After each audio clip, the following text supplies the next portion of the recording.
Hi guys, welcome back to another buy-sell video. Right now I'm here with Christopher Kay. Christopher Kay is an international property expert. He's been in the business for 30 years.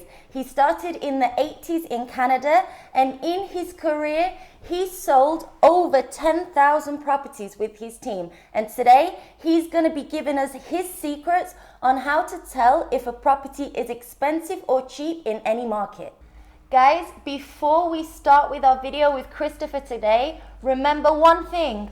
Don't forget to subscribe so you can keep seeing more of our videos. Hi Christopher, we really are excited to have you with us today, and especially excited to pick your brains about property markets and how to know if an investment is expensive or cheap in any market. And we would like to know your first point of how we can tell. Well, thank you, Charlotte. It's a real pleasure to be with you here today. The first point is compare income return. And that means, for example, you have a lovely property, let's say a two-bedroom apartment, and it's 100,000 that you purchase it at, and you get an income of 5,000, let's say, a year. Well, that gives you 5% return. Well, what you have to do is you have to compare if this is amicable for this particular area, if it's similar to other properties. If, let's say, similar properties are getting 3%, 2.5% return, 4%, well, then the 5% is positive. That means you're buying it at a very good value. That means you bought it cheap. So you've done well there. There's situations where properties are getting a lot less. For example, 2.5%. That means the property that they bought is a lot more expensive. So that means there was not a good purchase. So say Chris, I've found an apartment, it's 100,000 and I've rented it out and it's taking 5,000 per year. And so that would mean it's going to take 20 years to get my invested money back. Would you say that's a good deal? Well, it depends on the area, but in essence, 20 years is good. This is years purchase. If it takes approximately 20 years to pay back, I would say relatively it's a good purchase. But again, it depends on the area and the country and the particular city. If it's a city where it's a high risk, then 20 years is good. If it's a city that properties will rent immediately and there's no risk involved, perhaps 25, 30 years is still good. So it all depends on the area. But this method is called years of purchase, and it's a very good method of figure out whether the purchase is expensive or cheap. Mm-hmm. So if you find a property that takes 10 or 15 years, oh, that's fantastic, because that means your repayment of the property will take a lot less than what it is normally. Mm-hmm. So that means you're buying that at a very good value and it's a cheap purchase. So this is the method number one. So just to jump in there, Chris, how do we tell if something is high risk or a low risk? How do we know? Yeah, you'll need to get the services of a local agent, mm-hmm. who will be giving you the particular information of what the rental is in that particular area of a particular property. Once you gain that information through the research, you'll be able to tell whether that purchase is sufficient or not, and if it's the right purchase or not. So if you find that the agent is telling you that you're buying a property for $500,000 and you're going to get 30,000 in return every year in income, well, that's going to pay back in about, let's say, about 17 years. It's very good. It's a very good return, especially if it's an area that is not really risky. If in an area where properties sell or rent within days, or A populated area. very popular area where it's very popular, and you will not have a problem finding a tenant. Okay, great. So that's number one. That's very helpful. Very Yes. helpful. It is. That was a fantastic answer, Chris. I think we are ready for your next secret on how to tell if a property is expensive or cheap in any market. Okay, Charlotte, I would go with the number two would be house for sale by the owner. You have to be very wary of certain owners. A lot of the owners, they don't understand the market. They don't have a feel of the market like an agent does. And they will try and go on their own and price a property accordingly. But they don't have the proper tools that an agent has, meaning they don't have the access to the land registry to check for recent sales. And this is a big case. Unfortunately, a lot of these owners, they feel that they know everything, and actually they don't. They might ask a local neighbor if they're selling a property, what price they have it on for, but perhaps maybe he's got it wrong as well. It doesn't mean it's correct. So what happens is once they put a price on and they leave it there and they don't get any action on the property because it's priced too high, they will get nowhere, and that's totally wrong. They have to, in my opinion, get the services of a local agent who knows the market, who understands the market, and is able to price the property accordingly and market it accordingly for them to achieve a sale. So, do you have any stories, Chris, on how a property sold by owner has had a really negative impact on a buyer? Well, look, yeah, on a buyer, because, for example, I had a client with this property that had 50 stairs to go up to it. And this client priced it, in my opinion, 200,000 euros more than what it should have been priced at. A lot. That's yeah, it was that's way a big overpriced. Jump. Big jump. Yeah, it was way overpriced. Fortunately for the buyer, after 2 years of painstaking times trying to sell this particular property, and their effort wasn't getting anywhere, they came to us and we checked the local market there for that particular area, and we found that other homes were selling, similar homes, for about 200,000 less. So what we did, we informed him, we gave him a description of all the records from the land registry, and we gave a lot of details, and we presented this particular client what the price should be. Well, the end result was, within a week, we were successful in marketing this property and getting a sale for him. And that was great. Now, I want to give you another example when clients try and go on their own to purchase a property to a vendor who is selling the property on their own. It could be with an agent, but not sole agency. For example, they might have it with various agents, but also have a sign on their door saying, I'm willing to sell my property, and please come in and phone me or come and knock on the door. Well, this can have a negative effect on a particular buyer. I'll tell you one example. I had one property where one of the clients that I had, they found this property through our advertising, and they decided to go there and actually knock on the door, and they worked out a deal that he thought was a great deal, but actually wasn't. This client that was selling, the client that I had this property as a non-exclusive property, he was a client that was really keen on selling. We knew that he would come down quite a bit, about 10% in the price.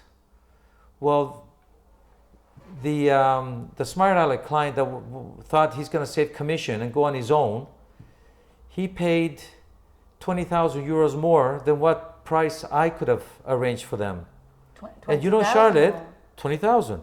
And that's, for example, that's a price of a car. It is. Yes. He should buy his wife a car for that money instead Exactly. of losing it. Yeah, right on. So what happened is, he thought he was being smart and knocking on the door and he's going to save a ton of money. But the actual result was, no, he paid more because he didn't realize that the vendor was motivated to sell because he had a problem financially. But I knew the details and I could have saved him the 20,000 because I knew exactly what this particular vendor would have accepted.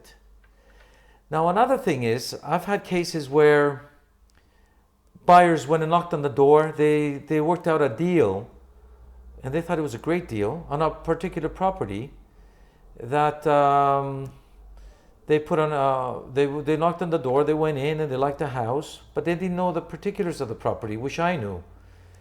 The property had problems with some damp issues that they covered up. As an agent, it is my responsibility to inform the potential buyer of any problems with the property. Well, when you go on your own, nobody's going to tell you anything. They're going to tell you a lot of lies. Well, what happened is that he found out that through a surveyor that the property did have a lot of problems.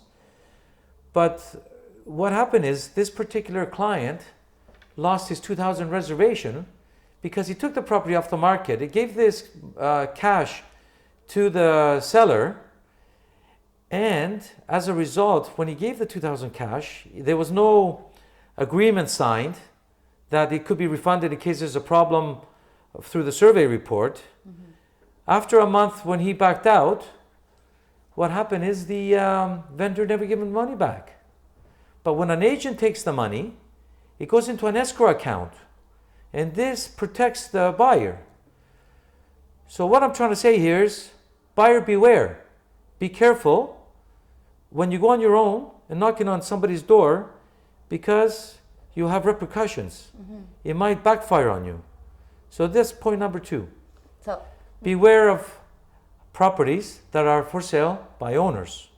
So those were some great stories, Christopher. Thank you, Charlotte. I think we're ready for number 3. What's your secret? Well, I'm ready as well. Okay. Time on the market. Time on the market. Yes. So why is a property on the market for a long time? There's many reasons. And I'll give you some examples. Perhaps the property is a high budget property. People have to realize that a high budget property, for example, 1 million sterling, 1 million euros, you may have 2% of our buyers who are looking for these type of homes. These type of homes need a long time to sell. So this is one of the main reasons why some properties do not sell, is because they're not overpriced. It's maybe because it's a high budget property. So these type of clients have to be a bit patient. One reason the properties are not moving though, and they get stale and they sit on the market for a long, long time, is because they're highly overpriced. Maybe the agent that's come in has overpriced it, or maybe the owner himself has overpriced it. Would you say that that's usually the main reason, Christopher, that it's a long It's time one of the on main reasons, but it's up there. Yeah, it's one of those. I would say the price is very key in selling quickly. If you price the property correctly, it would sell. If you overprice it, you would have to wait and get your price. You might wait 6 months, a year, 2 years. You might get lucky and sell in a few. If it's a good, highly sought after area, perhaps you'll get your price. But nobody can promise you anything. But if it's a right price, there's a better chance of selling quickly. Now, other reasons that people are not able to sell quickly is they put an obstruction on the agent. Obstruction meaning they have the tenants inside. Well, these tenants, in many cases, they don't want to move. So when we call the tenant, can we go view the property today? They're going to give us 1,000 excuses. No, I'm working. I'm feeling sick today. Or do they try and sometimes put the tenant off when you do get in, the buyer off when you do get in there for a Oh, they viewing? do that all the time. As soon as I turn my head and I go somewhere else, they will say to the potential buyer, "Don't buy it. It's a bad area." Or there's bad neighbors. Yeah, or very, very naughty or trick. there's a lot of damp and it smells in here. So they'll do that. They do that on purpose for the reason They don't they don't want to move. They like it there, and they don't want to move at all. So this is another factor. Another obstruction that we find that the agents are having is the fact that they don't want to give the key. Let's say they don't live there and they live abroad, or it's a second home. They don't give the key to the agent, and there's a key holder involved. Well, we get the agents get walk-ins. You get a walk-in and say, "Okay, I want to see this property." Well, the agent has to start phoning this key holder. Well, the key holder is in another city, or he's gone on a vacation for 2 weeks. Well, that means that property's off the market for 2 weeks, and I have a hot buyer who's a cash buyer ready to go, and I can't take him because they don't give us a key. We can't do our job. Basically, what they're doing, they're putting handcuffs on the agent. We can't market that this way. So this is a reason why some properties are taking longer, is because the vendors are not cooperating correctly. So it's a big issue there.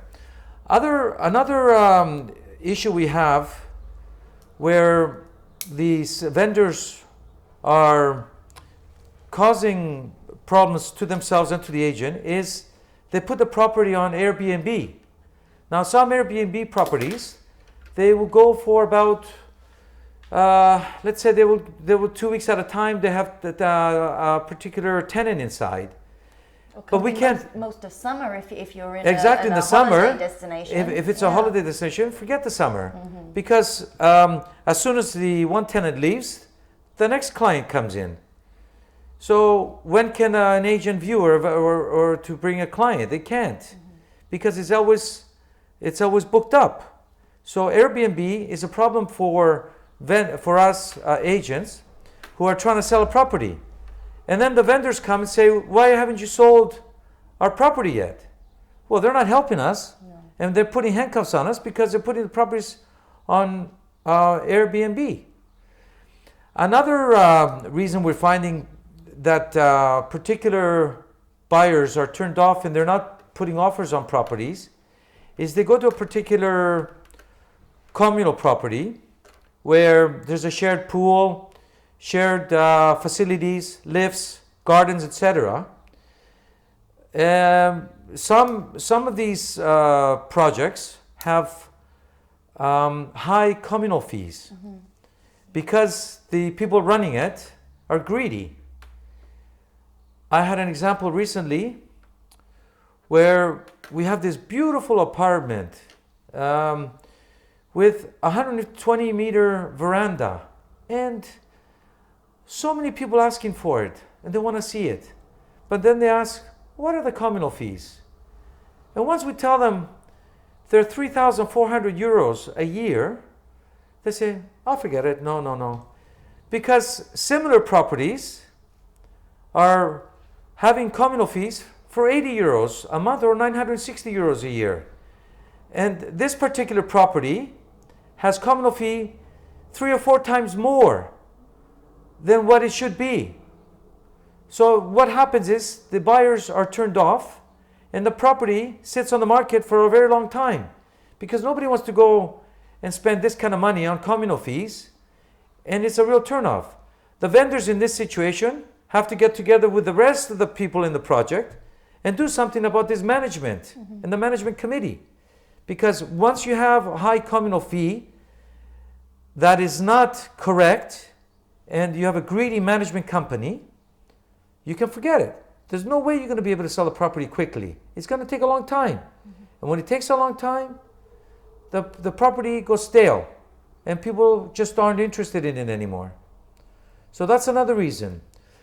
Another reason we're finding is bad neighbors. You may have a tiff with your neighbor, and when your viewers come to look at your property, well, that neighbor, he's going to get back at you, and he's going to make every effort to make the viewing go bad. He may get his vicious dog out and start barking at the particular people coming to view the property. He may come out and start screaming with his wife and start making effort. Or he may come out and say, don't buy here. It's a crappy area. It's a crappy property. So a bad neighbor can cause you problems. The other thing is the neighbor may paint the color of his property pink or something on purpose, just to make your property look bad, to turn him off from buying. To be a bad neighbor. A bad neighbor is a problem. So these are the reasons that we find the properties sit around for a long time, and it's not good. And the longer the property sits on the market, the more the property is unattractive to potential buyers. So the vendor has to be aware. They have to be careful of various things that I just mentioned, especially the price, and especially of obstruction of the agent. If you obstruct the agent from viewing the property, your chances of selling the property are minimal. You cannot have that. You have to cooperate accordingly. I want people to remember this, and it's very important. That time the property is on the market, the seller is a seller's enemy. If the property is too long on the market, it has to be considered a bad thing for the seller. It's an enemy, and it's the buyer's best friend. This is something that people have to remember. It's not a good thing to have a property sitting around and let it go stale. The buyers in this situation, what I recommend is not to be put off from the price if it's high. If they see the property is on for a long time and they are told this by their particular agent, what they should do is put an offer. Even if it's low, they should still put an offer, because there's a chance this particular offer may be accepted. Because, for one reason, the property is sitting too long in the market. So as a buyer then, Chris, it would be a good idea if I had my eye on a property and it was just out of my price range, but I'd seen this property for quite some time, then you recommend that it's a good idea to go in with an offer and see where that takes me. Why not? I agree, absolutely. They should put the offer in. Why not? Okay, Christopher, I think we're ready for secret number 4. Well, I'm ready too, Charlotte. Number 4 is the value of homes in the same neighborhood. Buying in a desirable area, you have a better chance of making a good investment. The principle of progression states that the property of lesser value is enhanced by proximity to the better property. I actually have a story I think that would, go with that one. Really? A few years ago, a good friend of mine bought a property. Thought it was an amazing investment because it was walking distance to all the amenities, walking distance to bars, to restaurants, a beautiful little masonette. And fast forward 10 years later, now this property has neighbors next door that have 20 cats. Oh my goodness. I know, 20 cats, so she has to walk over cat dishes to get to her front door.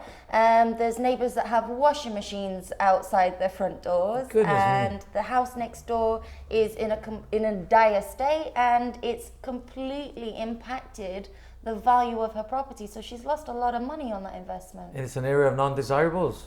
It is, yes, it is. It oh, is. That's So that's a shame. So in that case, what is that classed as? Well, that's classed as a principle of regression. And I have examples as well. It could be principle of regression. It could be situations where you have neighbors that keep an untidy home, meaning the home hasn't been painted for perhaps 20 years. The home has a horrible garden, overgrown garden, and in that needs cutting back. That takes away from the value of the neighboring properties. The other things, for example, it could be one homeowner that's next door. Perhaps he has a swimming pool that he's left green. The pool has a problem, he's not fixing the problem.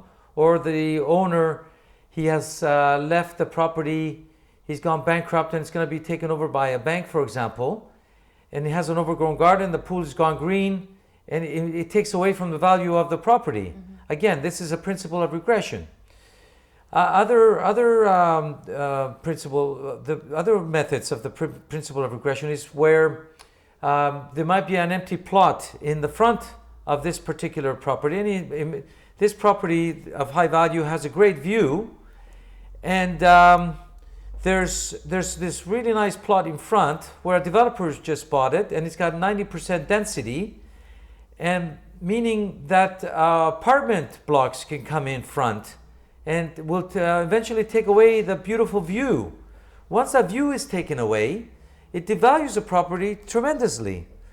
In some cases, 30, 40, 50%. That's heartbreaking. It is. This is something where a potential buyer has to be careful of.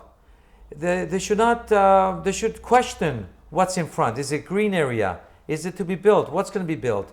What's the density? These are things that they need to ask. That's where their agent comes in place, where a good agent's going to know the details of what's going on in front, and they'll be able to explain to the particular purchaser. So the purchaser has to do their homework. If they can't on their own, they have to get an expert opinion, and research has to take place. So this again, it's all part of the principle of regression. Other things is where people have to be careful of is perhaps maybe areas that are holiday let. I mean, it could be in the UK, in Cyprus, in Canada, anywhere. It's a situation where people rent out their properties to Airbnb, which is a popular thing, especially in the summer. So what happens with Airbnb? You get people arriving perhaps late, 2, 3 in the morning. And if it's a hot destination, a sun destination is a better way of saying it, the particular tenants or holidaymakers, what they will do in many cases, and I've seen it myself, first thing they will do is take their clothes off, put their bathing suits on, and jump in the pool. And then get the stereo going and making lots of noise. And then they get the beer out and they start drinking. So the next door neighbors, they're gonna have problems, because eventually what they're gonna do, they're gonna be maybe they'll resort to calling the police to calm the people down. So it's good to do your research, for example, if you're looking at it as a forever home. Exactly. But it's a good investment if you're also looking to do holiday investments. So exactly, it depends absolutely. What type of investment you're looking absolutely. to make. So getting back to the holiday-let situation, it could be that they have to be careful if they can visualize that there's a sign next door and it's a holiday-let property. Maybe it's not for them, but maybe it is if their purpose of purchasing is for investment and renting out. And maybe they like having parties next door to them. So it possibly is good for these type of clients. So Christopher, I have a question for you. Would you say it's better to buy the best home in a bad area or the worst home in a great area? Oh, for sure, the worst home in a better area, because its location is the most important aspect in purchasing a property. The property that is not in good condition, that you buy in a good area, can be rectified very carefully. It may need a kitchen. It may need to be painted outside. It may need, for example, an enhanced garden. It may need fencing around. The other thing, it may need a nice pool or the pool fixed. So once the home is sorted out and renovated, the value will be a tremendous increase in this type of home than if you would buy an expensive home in a bad area. Because if you buy an expensive home in a bad area, regression, the principle of regression will take in place. So it is important to always check the area, make sure you ask your agent, and also verify on your own that you buy in the best area. The better the area, the better investment will be. It will lift the value up of the property. Absolutely. Okay, brilliant. Okay, that's great advice there. Great advice. Okay, Christopher, we're ready. Hit us with secret number 5. Oh, I'll hit you right away. Number 5 is unusual homes. The principles of progression and regression deal with economic conformity. If you want to maximize your chances of future appreciation of the home you buy, your home should also conform in size, in age, condition, and style to the other homes in the area. This is the principle of conformity. Can you give us an example of that, Christopher? Of course. Let's say there's a nice neighborhood and you have painted your house red, for example, and every house, all the other 100 homes in the area are beige. All of a sudden, this stands out. It's an eyesore house. Well, it doesn't conform with the area, and your chances of selling are poor. And if you buy a type of house like this, you're gonna have a cost of painting it because it just doesn't go with the area. I've seen this before. So the seller and the buyer have to be aware. The seller has to be aware that a house will not sell if it's a different color from and doesn't conform with the area. And the buyer should also be aware because they should not buy a house that is not that doesn't conform with the other homes in the area as well. I have another interesting example. We have various houses I've seen in design were not desirable. They were houses that we call them upside down houses. That's where the bedrooms are downstairs, and to capture the good view, they put the living room and the kitchen upstairs. Well, when you have a swimming pool, it just doesn't jive. It doesn't connect. When you want to get a beer, you're outside and you want to cook something, you're going to be running up and down the stairs. I've had properties like this where they wanted to sell the property, they were eager to sell, but the property was not moving. And the comments were that people were not interested in the design. It was a type of design that was not to their liking. Well, you certainly don't want people passing through your bedroom on the way to the swimming pool. Well, exactly, this is the case. So we basically recommended to the vendors that if they want to sell the property, they'll need to make a switch.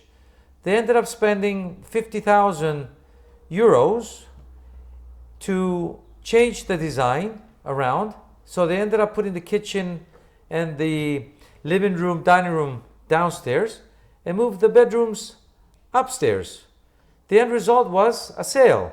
After 1 month in the market, once the design was rectified, the sale took place.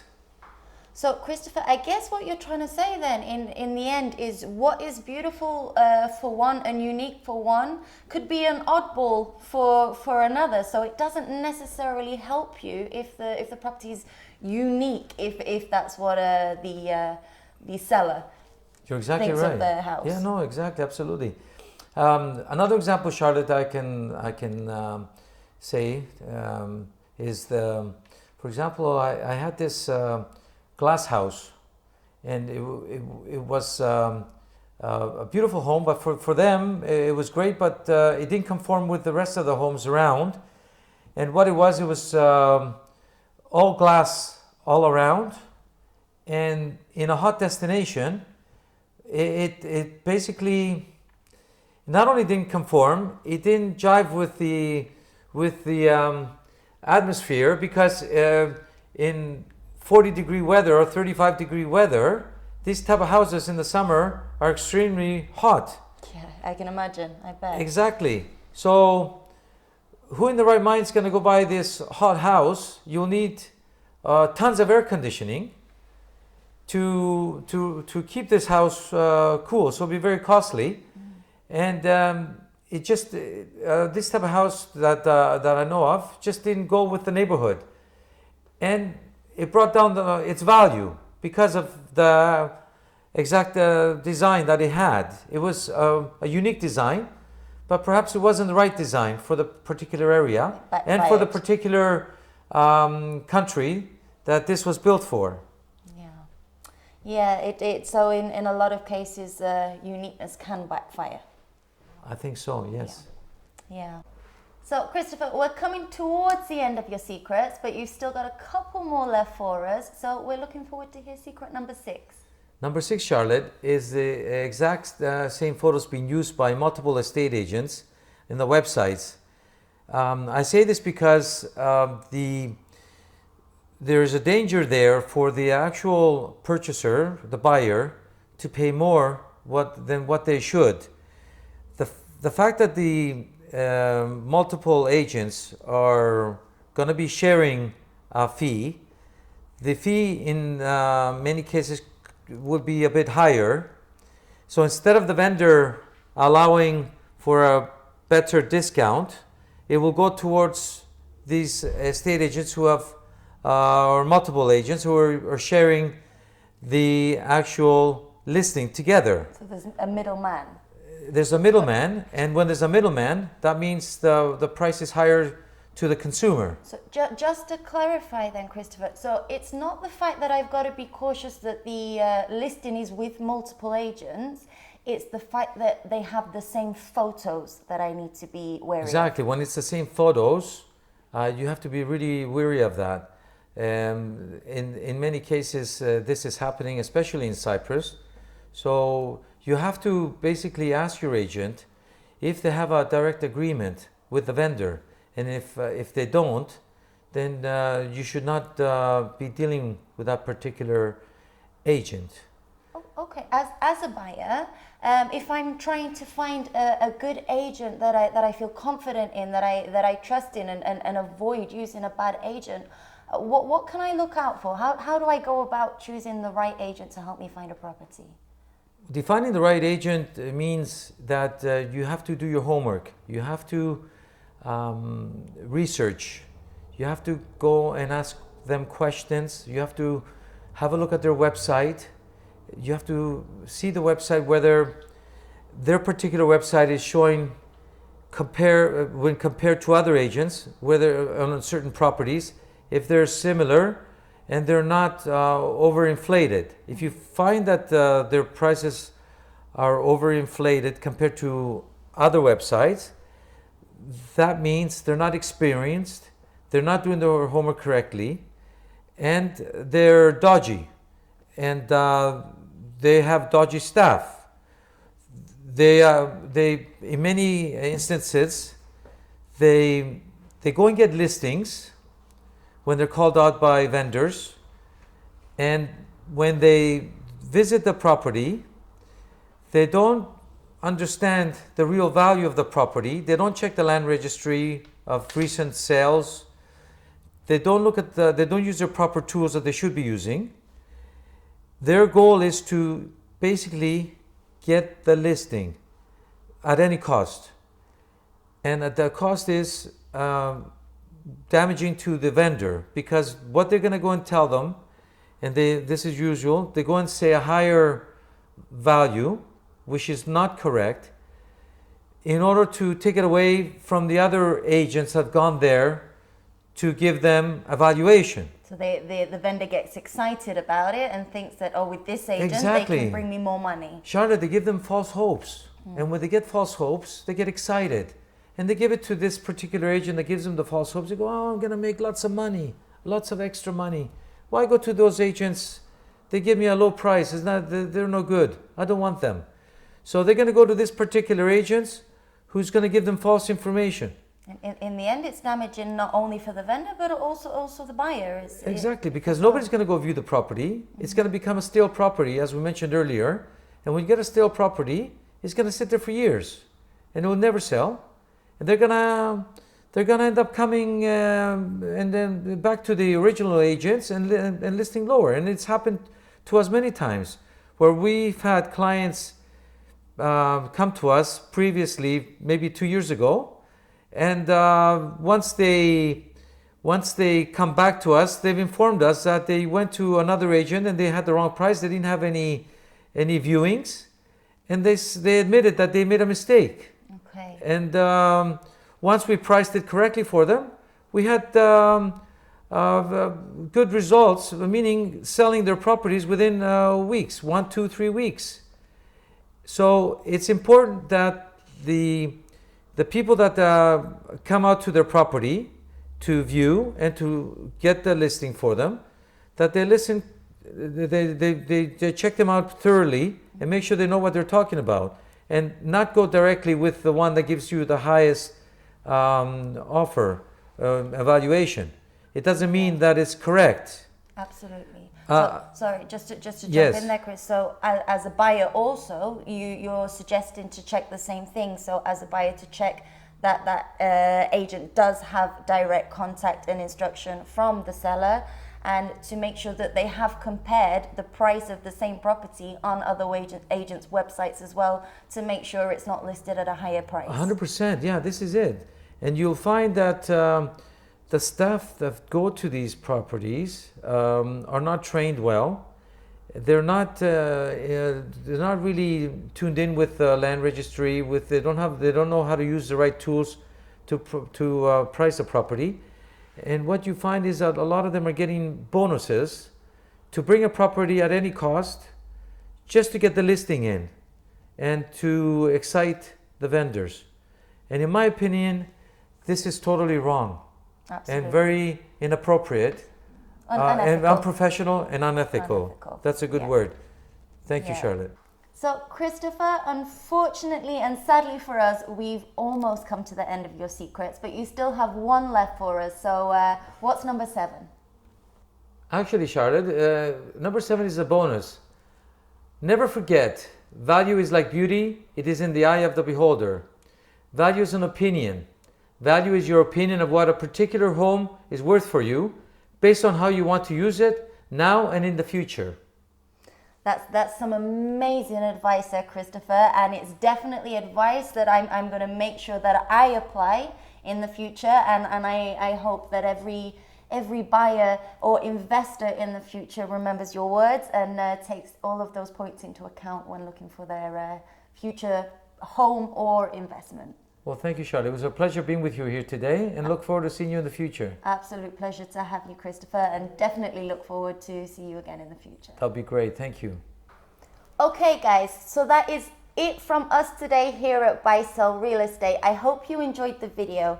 If you are enjoying our videos, please don't forget to hit the subscribe button so that YouTube can recommend our videos to you. We still have many more videos to come. We're going to be looking at videos on investing for citizenship, for residency, and also videos for sellers on how to sell their property and to correctly price their property for any market. So guys, keep watching the videos. Hit subscribe, and we'll see you next time. Thanks again.